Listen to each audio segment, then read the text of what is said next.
Welcome to the UpFlip podcast, where we flip the script and ask successful entrepreneurs the questions that all those other podcasts out there aren't asking but should. They're questions that dig a bit deeper, maybe a little more personal, and are designed to arm you with information and insights that you aren't going to get anywhere else. I'm your host, John Palumbo, and today I have with me an entrepreneur who has not only been through a lot of the ups and downs many of us who have started companies have experienced and are familiar with, but he's also had some pretty unique experiences that I think we could all learn from as well. Like, for example, being on Shark Tank and having all the sharks offer him deals, which, as we know, doesn't happen all that often. I'm talking about Dok Kwon, the president and COO of CUPBOP, which is a fast casual restaurant chain that serves Korean BBQ in a cup. Hey, Doc, thanks for coming on. Hey, thanks, John, for having me. So, Doc, like I mentioned, and as you know, we don't want this to be the typical podcast interview where I ask you a bunch of questions, a bunch of the same questions that you've answered other times on other podcasts or media interviews. But I obviously want to do a bit of that right out of the gate just to get our listeners familiar with you and CUPBOP if they aren't already. So I apologize if you've been asked these next few questions hundreds of times and you're sick of answering them. So bear with us on this. Let's start with your personal background, which I think is fascinating. Can you take a minute to tell our listeners a bit about yourself and maybe even what influenced you to start a business? Yeah, great question, actually. I mean, I never actually thought I would end up in the restaurant industry. After college, I actually kind of went the finance route, started my career at Goldman Sachs as a investment research analyst, equity research analyst, and then I think I spent about close to 3 years there. And actually after that worked as an investor at a major hedge fund called Citadel, and as an investor for about 4.5 years. And, you know, I just had this burning itch to do something more entrepreneurial. CUPBOP, it's a funny story, so I lived in Utah. I went to school in Utah, to BYU. And right before I left for New York, a few months prior to that is when the CUPBOP truck started in Utah. And so I had a few months overlap and I loved the food truck. And so I was going every week they were in town. Right. And so I got to know the food truck personally, and the founder, Jung, my partner, he was the person running the truck at the time. And, you know, there aren't that many Koreans in Utah. So I connected, I was a customer, he was a vendor. And I remember, I think a few days before I left for New York, I went to the food truck for the last time. And I told him, hey, you guys have an incredible brand. Like, I'm moving to New York, but I hope to see you in New York. Bam. And that was the last time I had really contact with them. And one day it just popped up in my mind. I was like, man, that was such a good brand. How are they doing? So I started face stalking CUPBOP a little bit. And then I hit up the founder through Facebook and said, hey, we got to talk. And I asked him a bunch of questions. I said, hey, how's business going? This, that. They were very early on still. And he said, hey, look, the people love the brand. There's a lot of demand, but it is getting very, very hard to manage at this point. So they were kind of right at a place where, you could kind of scale and get to at least kind of the next level where a lot of companies fold or you just don't grow, right? And yeah, I thought, interesting. So talk to him more and more. And, what got me over the line was because, the comp wasn't going to be it because they had no money. Right. It was a startup. Right. They literally, and it's a restaurant company. They haven't raised money. So they had literally nothing. And I told him, hey, this is not what I'm coming for. Like salary, I don't care, but I want to be, your partner that can take this, nationally. And we talked over a few months and it was very clear that we gelled very well. And what got me really over the line was when he told me, hey, look, there are a lot of very successful, wealthy hedge fund managers in New York, but I'll tell you what, nobody has been able to create a national QSR brand out of Korean cuisine. And that just hit me with a hammer. There it is. And I was like, that is actually the coolest thing ever. Right. What a carrot to dangle. Yeah. And so when I heard that, I was like, all right, I'm on board. Right. I'm going to pack up and move back to Utah. We're going to grow this thing.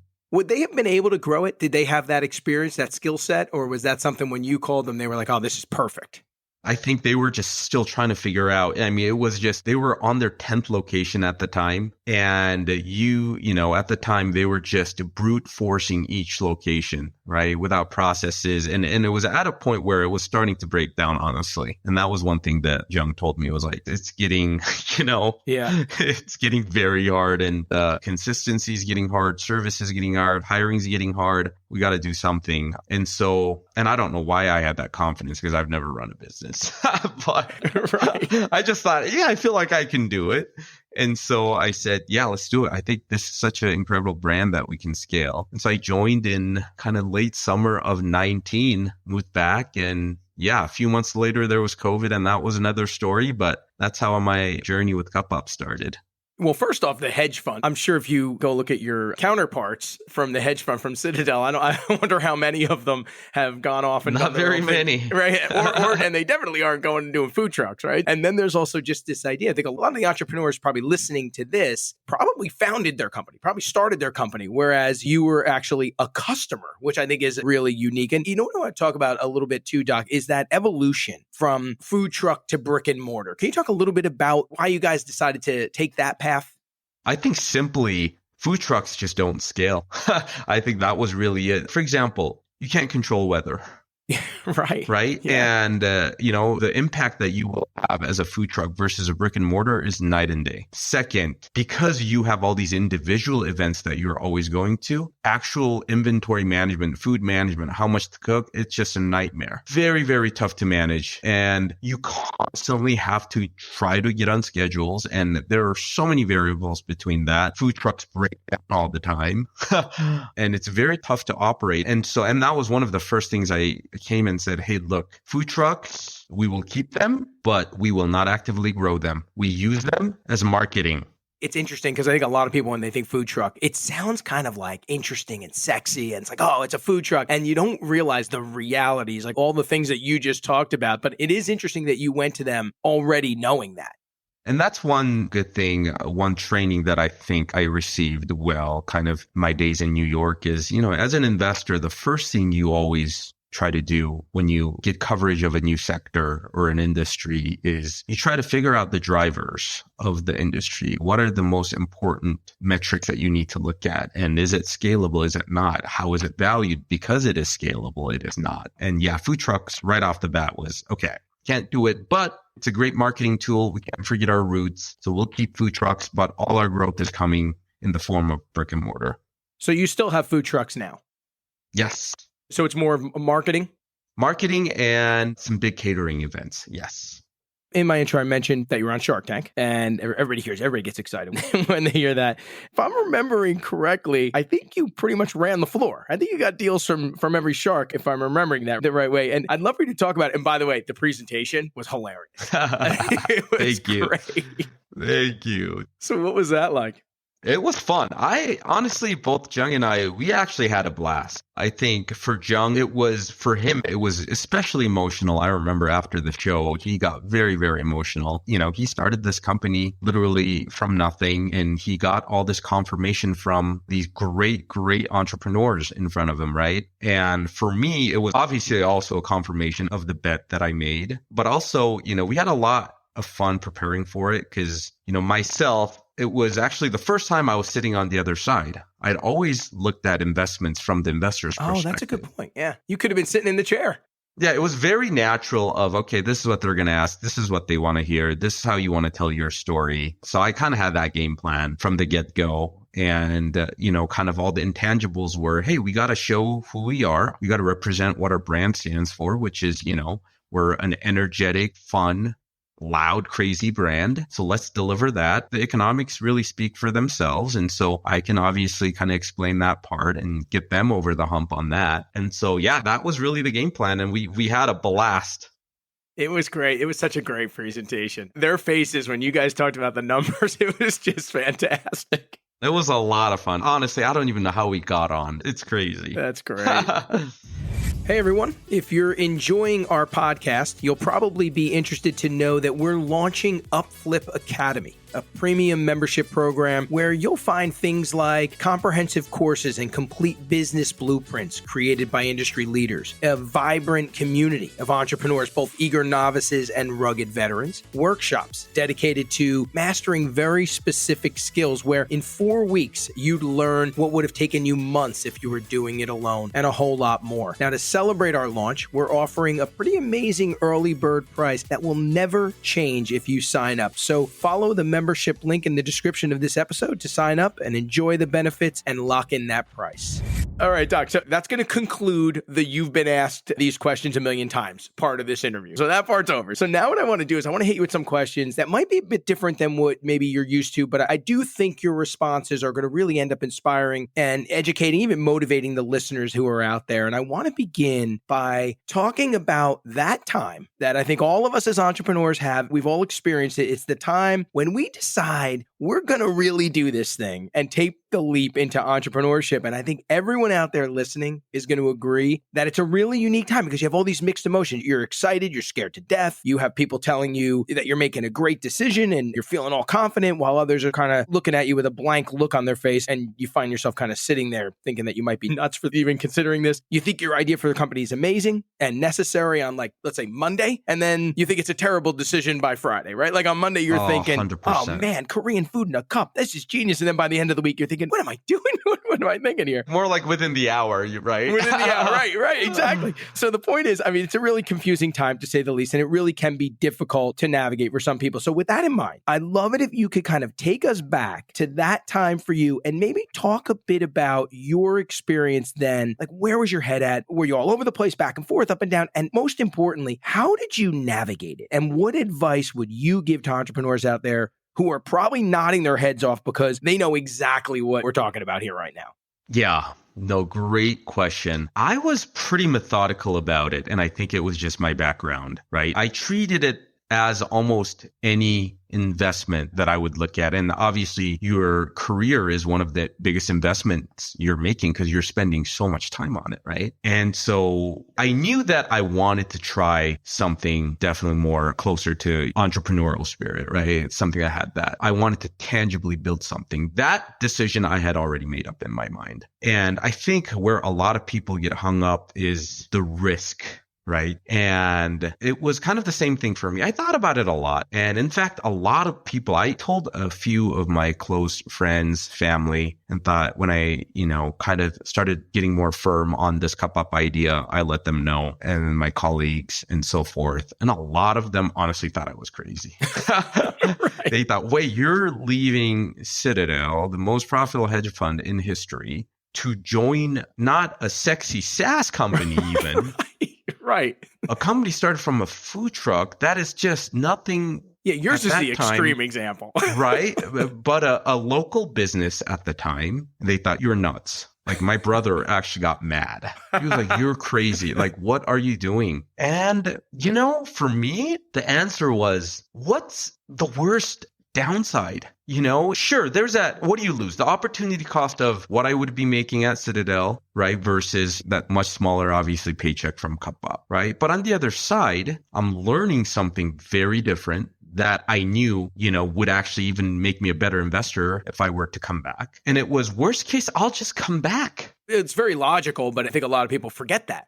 And I think people just forget it. And look, this is now that I am on the side of an employer hiring a lot of people. If you have good talent and if they leave, the moment they want to come back, I promise the company will want you back. And that's what they don't realize. Trying to find talent and already being able to have somebody back who is already trained in the system, all of that, that is just not even a no-brainer. And so if you've done a semi-decent job, I promise you will have that job back. Yeah. That's a great point. And that's, I think, something that a lot of people forget.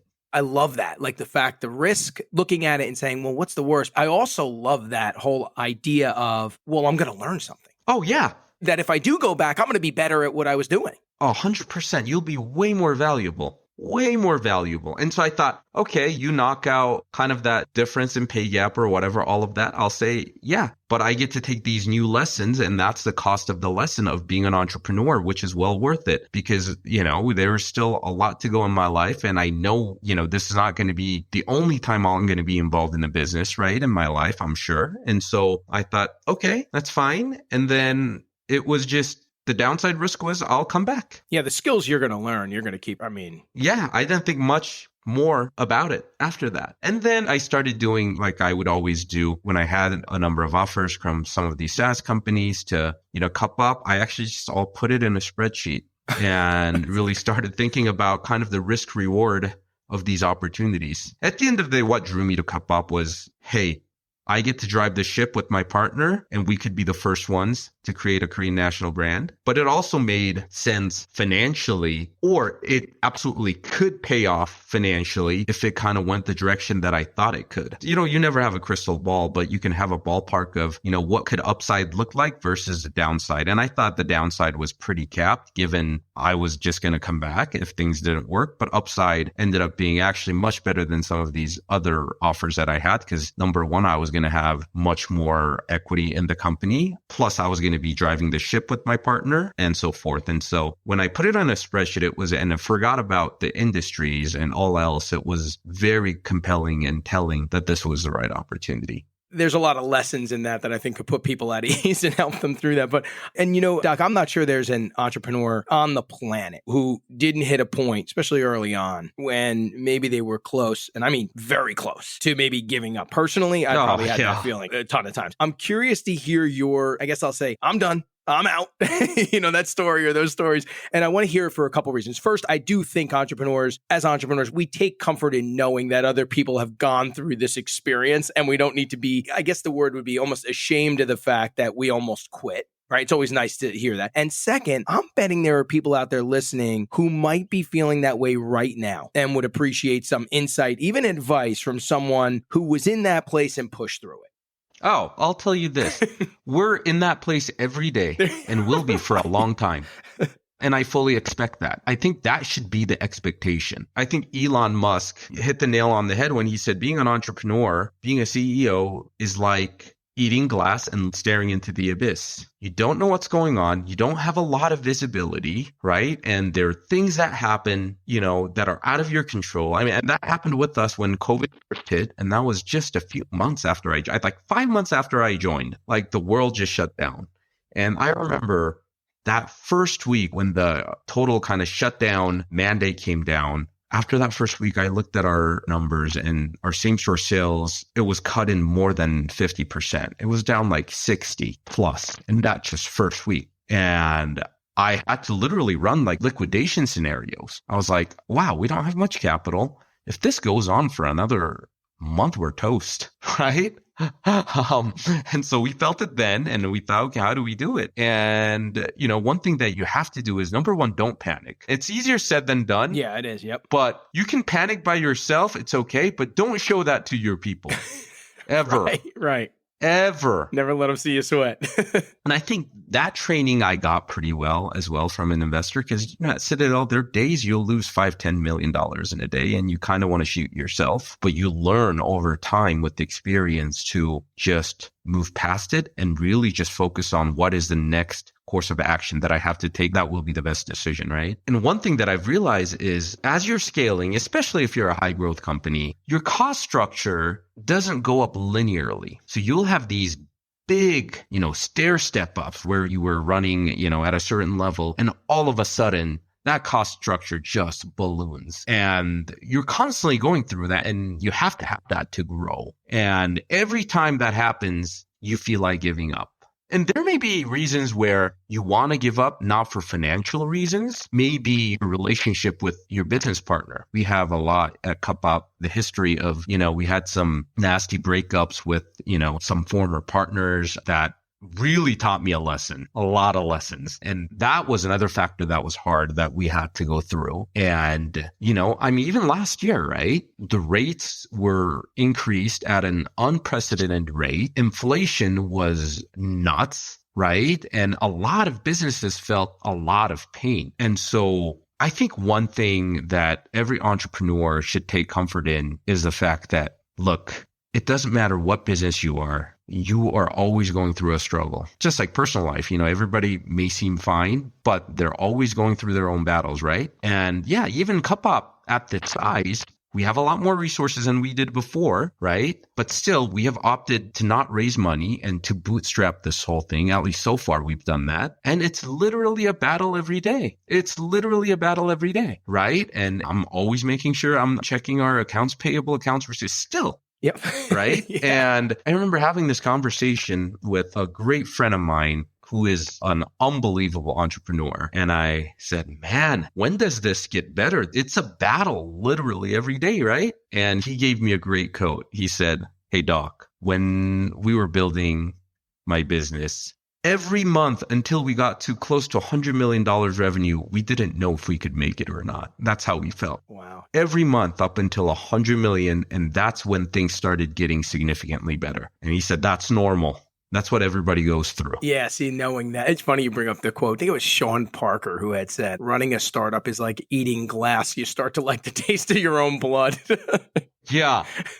Right? And so I think it's just knowing and taking comfort that. Yeah, exactly. That is being an entrepreneur, and you will face it. Keep your expectations low, because even if you grow your revenue and the company's growing, you're going to continually face it. It's not going to go away for a while. You could have all the money that you think you needed and you're still going to be feeling that way. It's interesting. I mean, these days, a lot of people in the business community, they talk about how important it is to move on from failure or like learn from failure. Failures become a very big, topic. And of course, as entrepreneurs, the failures we experience, I want to say they hit a bit harder than, say, a failure than an executive, maybe at a large corporation, somebody like that when they go through it, because our companies are our lives. They're more personal and they could potentially be more devastating. And I'd love to know, what's your approach to dealing with failure? Yeah, I think you just have to move on. You can't linger. Learn your lesson and do not linger on it, because there's too much to do. You have to have the takeaway as to, and look, it's fine, because half the failures, like nobody has a crystal ball. I think you have to realize that even knowing what you know now, there are many decisions that ultimately lead to failure that when you were making that decision at the time with the set of information that you have, you would be making that exact same decision anyway. And it was really because that was the best decision available at the time with the data set that we had. There is that idea of have confidence in the fact that you made the right decision. It failed, but that was the decision you made and you do it again. You have to. Yeah, and it doesn't matter. You could go back 10 times. You would have made the same decision because that was the best decision you could make at the time. And it happened to be the wrong decision, but look, if we had a crystal ball, everybody would be running a business or doing something, right? And so that's the whole point, is that if you made the right decision, and I think that's when you look at your mistakes. When I first started managing money and actually started investing at Citadel, and I got my own portfolio, my biggest kind of mistakes were, that you see some data points that in the back of your head are important, that you need to act on. But as human beings, sometimes you choose to ignore it because you have your bias that you have, and you like to stick to your thesis that you came up, and you fall in love with your own story. And those have always ended in dumps. And I've had to do that multiple times to continue to improve on that, to be just intellectually, be brutally honest with myself. Right. Like, I cannot be biased. I cannot fall in love with my own investment thesis. You got to have some self-awareness. Exactly. But look, there are a lot of investments that went wrong that if I were to go back, I would be making exactly the same decision. And you just learn over time, but you have to move on. Take what you can from it, but move on from it as quickly as possible. Don't dwell on it. Fail fast. So, Doc, as you know, on this podcast, we talk with entrepreneurs who have, I'm going to say, weathered the storm, so to speak, and have experienced a lot of things that entrepreneurs who are just starting out are probably going to experience. So our guests kind of had the luxury of looking back on those experiences and helping others, especially people who are just beginning that entrepreneurial journey, by giving them, I guess I would say, shortcuts that they wish they had, or pointing out potential landmines that they wish they had known about, or just giving them the encouragement and advice that they wish someone had given them. So with that in mind, I'd love to ask you a few things that you probably wish you knew then, things that entrepreneurs listening need to know and appreciate. And the first thing I'd love to know is there a misconception about entrepreneurship in general that you'd like to debunk based on your experience? Maybe something that you believed about entrepreneurship when you first started out that just isn't true, or what you thought it would be. Yeah, I think the biggest misconception generally is that, the grass is always greener on the other side. Everybody wants to be an entrepreneur until you are one, and it's miserable a lot of the times. And you start, appreciating kind of that biweekly paychecks that you're used to, right? Yeah, sure. I think that's the biggest misconception is, in a way, it looks very glamorous. Not to people inside it, but people outside. It looks very glamorous, but it requires much higher pain threshold than working for a company. That's a great misconception. Entrepreneurs and startups have become so popular. And in the mainstream, in Shark Tank, for example, right? You see it and people sit there and they're thinking, oh, you know what? I should do my idea that I was thinking of. You're like, you don't even know what you don't know right now. Yeah. And a lot of times I think people think, oh, I kind of don't like my job. It's stressful. I got all these people around me who are starting their companies. Let me start it. Let me start one. Yeah. And they have no idea what they're in for. Right. You don't know stress. I think the first thing is knowing that it's not glamorous at all. It is literally, you're in the dumps 80% of the time, especially when you're starting. It is hard and it's painful and it's miserable and it's fun though, right? It's fulfilling. Sure. And that's what gets you through it, is the fact that it's very, very extremely fulfilling. Well, the little wins are huge wins. 100%. 100%. So I think kind of the glamorous aspect of, I want to start this. Yeah. Don't get into it if you're not ready to take some hits. So Doc, let's stick with this looking back line of questioning. And first, I'm curious to know, is there something that maybe when you first started out that you thought was going to be really hard that turned out to be easy? And then I want to flip it and maybe have you tell us something that you thought was going to be really easy and actually turned out to be incredibly difficult or challenging. And by the way, you can feel free to answer this by looking at it through even your specific industry or just the broader entrepreneurial lens, or even both. Yeah. Is there something that when you first started out that you thought was going to be really hard, but turned out to be easy? No, actually none, I don't think. The answer to that one's no. Okay. Something that I thought was going to be easy, but actually turned out to be difficult or challenging. Oh, very many. I have a pretty good perspective on this. And one perspective is that I've had the perspective of being an investor. And, part of my job was, by the time I resigned at Citadel, I was running close to $500 million portfolio and I was calling the shots on him. And part of my job was, once a quarter, I would be meeting with the C-suite management team of Fortune 500 companies in a one-on-one setting. And I would be asking them a lot of not only questions, but a lot of times literally telling them how they should be running their business, which is so humbling and honestly embarrassing looking back at it. And I think one thing that I've really come to realize is how big of a gap there is between the investment community and the operating community. The operators and the investors, the gap is massive, much bigger than I thought. The investors, it turns out, tend to have a pretty limited one-dimensional view of a business, given they're looking at the business through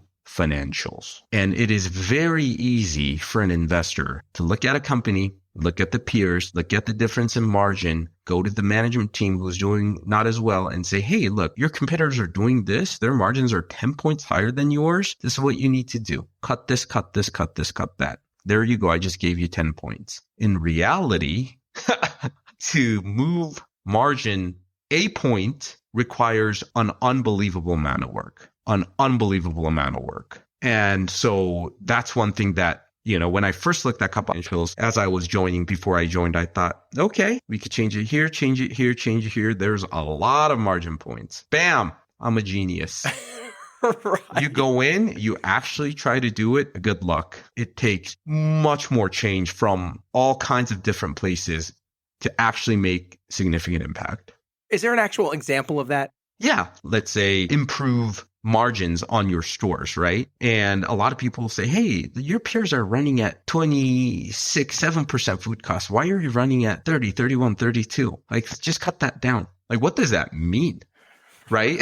Because it has everything to do with not only portioning, so every employee needs to be trained much better, waste management, waste logs, inventory logs. Okay, are we doing that? And if not, do we actually have systems and technologies to do that, number one? And how much does it take to get that in place? So you're dealing with all these things that once you start digging, you have to go down many, many layers and start from there to even start making an impact. You went into it thinking, I can almost imagine your first meeting where you sat down, guys, let's do this. And they probably looked at you like you were nuts. Yeah, I was like, let me get on a call with a few vendors. Right. Let me get some better pricing and let's get people just control portions better, control waste better. Bam, we got it. No, it's like, no, it doesn't work like that. It takes so much in action and actual implementation and execution. Because this is one thing, right? Investors can talk about what needs to happen. 99.999% of business is execution. It's not planning. It's execution. And so the fact that you have to execute and the fact that execution is hard is really kind of everything. What would you tell the entrepreneurs? Because I'm sure people are in this situation, right? They get an investment and they have people come in who are not operations people and they say, yeah, just do this, this, and this. But that's not an easy conversation on the other side to have back to them. So like, what would you recommend? Look, investors are good at certain things. They're very good at figuring out the drivers, what you need to focus on, what ticks the industry. So definitely take some learnings from there. But know that you know the business better than the investors and have confidence in that. And this goes back to kind of that, more limited view that investors have. There are times where our financials probably look the worst to investors. And if you're an investor looking at our financials, would have thought, oh man, this company is toast.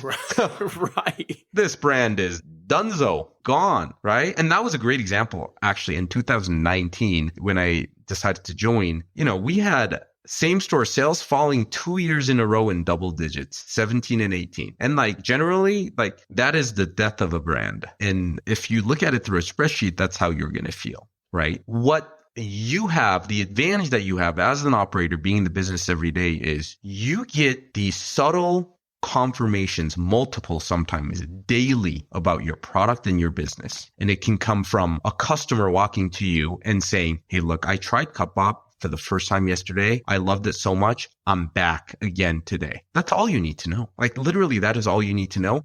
Well, those anecdotes, they keep you going. And that's such a great point that you need to have the confidence and look at those things and realize, saying that back to the investor, they might be like, yeah, that's one person. It's almost going to always come back to numbers.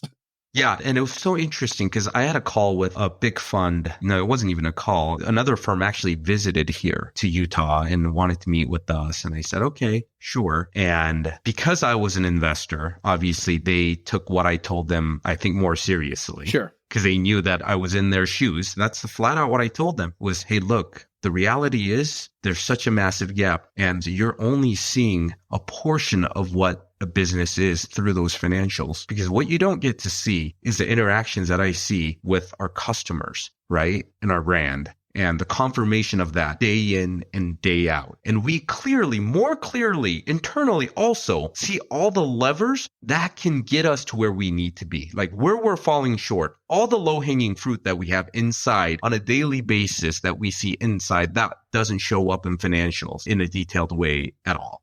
Yeah, it's interesting because they might say, hey, look at this area. And like you said, focus on that area. Pay attention to what they're saying. But their solution to it might not be the solution you know is the right solution.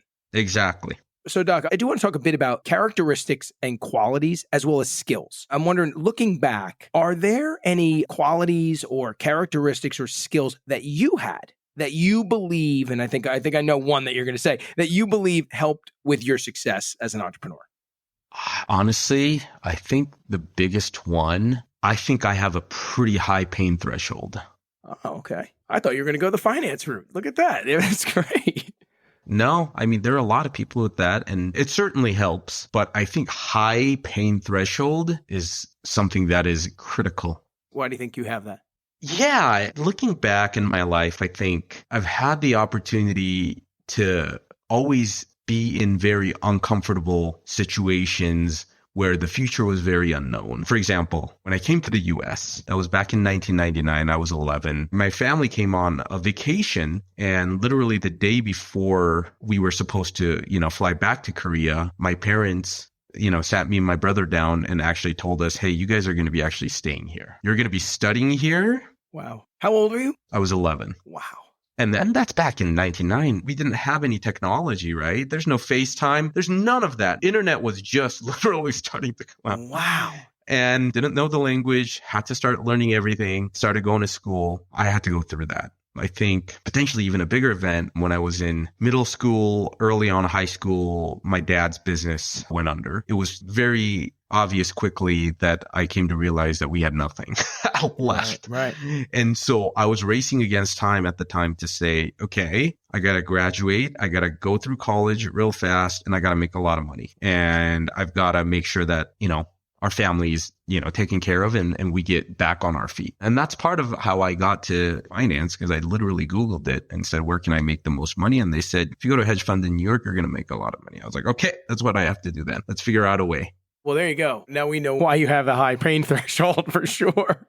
The funny thing is I'm inherently a very lazy person, a very, very lazy person inherently. That's just who I am. But I was put into a situation where there was nowhere to turn. It literally forced me. I was like, how do I get ahead? I don't care. If I have to work 120 hours a week, I do not care. I will do it no matter what. And so having to do that, going through that for a while really just kind of got me trained with kind of the pain threshold and hedge funds, the emotional, that like not panicking, that I think I got that training. And so pain threshold it's really a big one. And one thing that I think, another trait that I think I've learned over time that is very helpful, and I see it in people a lot who are very successful in business, is people who literally won't take no for an answer. It is because everything comes down to execution, meaning you have to find a way to get it done. And what I found out is the vast, vast majority of the people, when they first hit a roadblock and you talk to a vendor or somebody and they say, hey, sorry, there's no way we can do that for you, the conversation ends. You'll be surprised that generally I'd be willing to bet over 80% of the time there's a way to get that done. If you make the call 5, 6, 7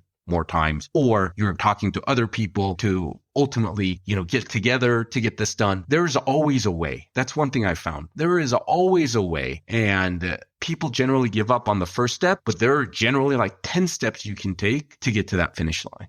I wanted to build on that qualities and skills question and say, what are ones that would have helped you when you were just starting out that you had to learn and develop? Is that one you did learn and develop? You learned that?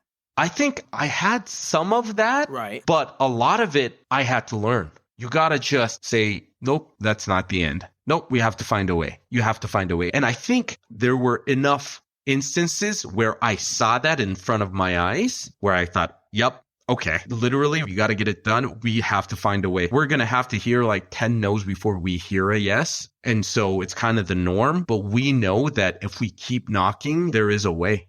Tenacity, I guess we would say. Yes, tenacity. Right? Yes, persistence. Tenacity is very, very important.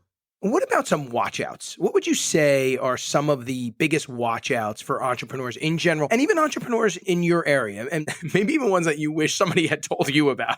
Yep. I think the biggest watch out is you're going to be met with temptations daily, because as an entrepreneur, your job is to make decisions to move the company forward in the right way. And there are 10 decisions daily that you have to make that may be very good for you in the short term that won't be very good in the long term, or something in the middle, or decisions that will be painful in the short term, but in 5 years it's going to pay off. Right. And it is very easy to give into the temptation and take a decision that will benefit and give you that immediate gratification, but may not be good. I'll give you an example. So CUPBOP, as a QSR brand, we've had now probably a couple thousand emails of people wanting to franchise our brand.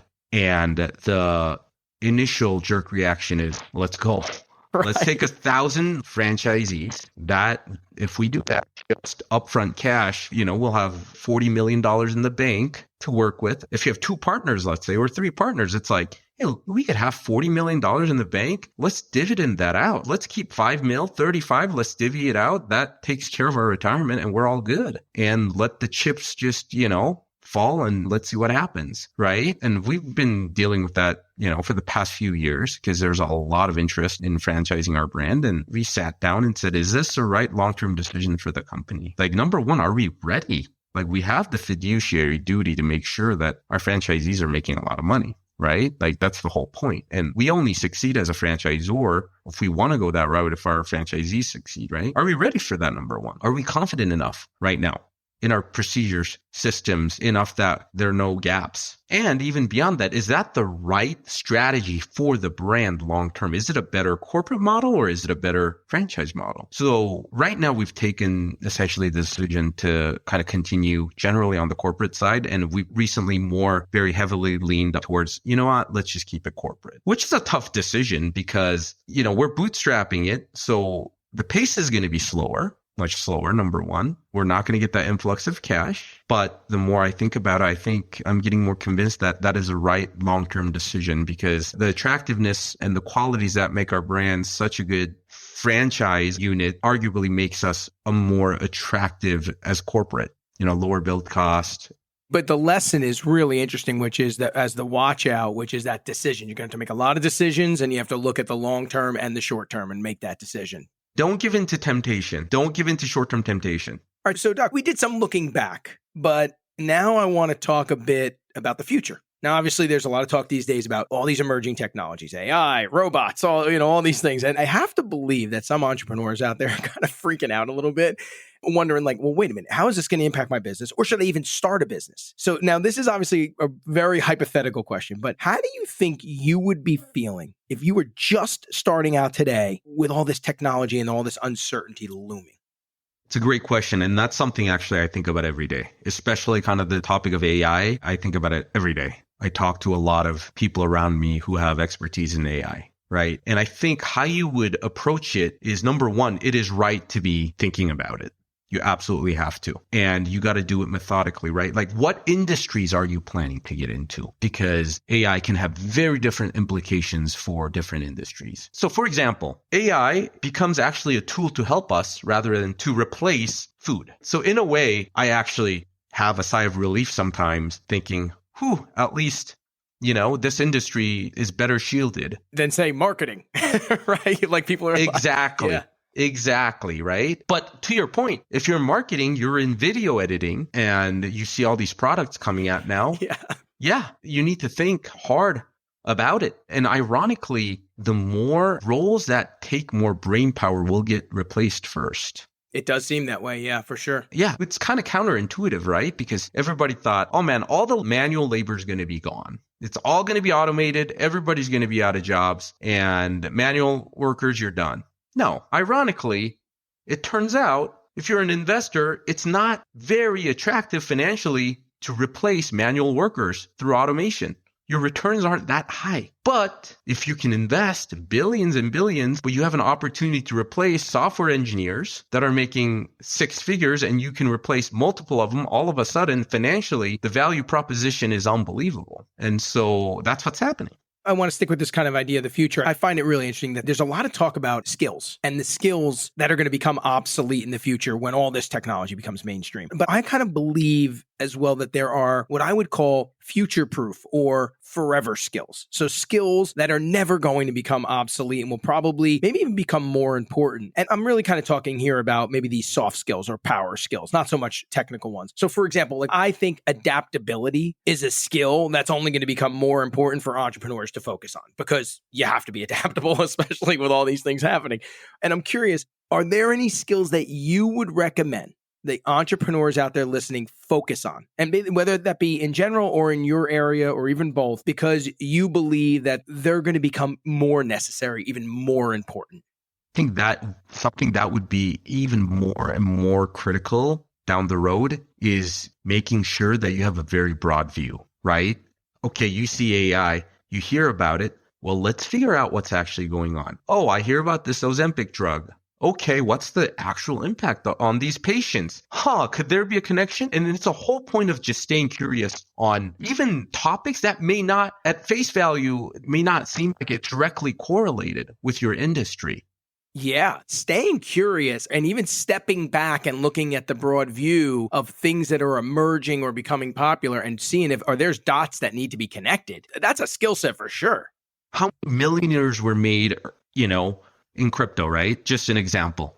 Well, guess what? Those guys were just freaking curious. Oh, what is this? Oh, I'll buy 1,000 of these for like $5. And that's what it is. Things that you may not think is that related to your business actually may be. And having kind of that curiosity is very important, because what investor is getting the big picture right a lot of times, buying the worst company in a thriving industry a lot of the times is much better, and you'll come out much better than buying the absolute best company in a declining industry, right? And we used to always call that and say, it's like if you're buying the best company in a declining industry, it's like you're buying the best house in a burning neighborhood. Or you literally buy the worst, crappiest house in a neighborhood that is just thriving. I'm in restaurants, but because of, at the end of the day, I make a widget and I sell a widget. And there's a lot of connections to manufacturing, retail, e-commerce, right? And there's these broad themes you talked about of AI, technology. Pay attention, and pay more attention than the average person would. I think it will come in very handy, and it'll allow you to pivot faster and to be able to adapt to this very, very fast changing environment. It seems like, and a lot of people will say this about leaders of companies, that they need to always be learning. How do you do that? How do you find the time to do it? What is it that you do to kind of fit that in? I think, it's as easy as, I'm generally anything business. I'm reading just, Bloomberg articles that come out, right? And every time there's an interesting article, there's a notification, I'm reading it. So I have a pretty good idea of even within your sector, right? And if I'm running a restaurant, I follow all the public restaurants and their earnings call. And I have a pretty good idea of how everybody's doing and what they're seeing, because they see it from a much broader picture than we do, right? Given their footprint. And that's something that I'm always looking out for. I think actually listening to podcasts, that's one thing I do every night when I'm in bed. Whether it be Lex Friedman or I'm listening to great entrepreneurs, I try to learn as much as I can from them because they've all done it. But I think that's kind of all I do. But even a few articles a day, it really helps you. And just being aware, I love the idea too of just like kind of connecting it back. Well, Doc, this was fantastic. But before I let you go, I have one last question. Now, obviously, you've done a lot of interviews over the years, podcasts, business outlets, you name it. And I'm wondering, is there an aspect of maybe your story that often gets maybe overlooked, but has been crucial to your success? Or maybe even a question that you wish interviewers or hosts like myself would ask you, but they never do? Oh, let's see. Aspect of my story that I think it's... like where you walk away and you go, why is no one asking me about that? That's a great question. I think what I've learned is, I think I could answer the former a little bit better. I think what's been crucial to, I don't even want to call myself successful yet. I have far too long to go, but at least to get me to where I am today, I think was situations that made it very we talked about it, right? My dad's business going under was, looking back, the biggest blessing in my life because it gave me no choice. That's incredible. And I think about this a lot and I've got 3 kids now, right? I'm a dad of 3 kids, and I look at them and you're always worried about the future, right? You have kids, you got a family to feed. And one hope and one relief that I have is I think about the scenario where, let's say, CUPBOP fails. I lose everything I have. I have to start from ground zero. The one benefit that will bring is that it's actually going to be awesome for my kids. There you go. There's the one question. That would be the question, right? Like, what if it fails? Is there any good in that? That's amazing. That's incredible. How old are your kids? They're 4, almost 3 and 4 months. Okay. Oh, wow. So about 7, 8, 9, 10 years before you drop them off and you leave them. Yeah, exactly. When they hear this story when they're older, they're going to be like, wow, what? Yeah. If things turn really sour, well, at least going to be good for my kids. That's right. There you go. Well, Doc, thank you so much for the time. We really appreciate it. Thanks for your time. This was great. And to all of you out there listening, I hope you enjoyed this conversation with Doc and it armed you with some actionable insights and information that you can use as you launch and build your business. Thanks so much for listening.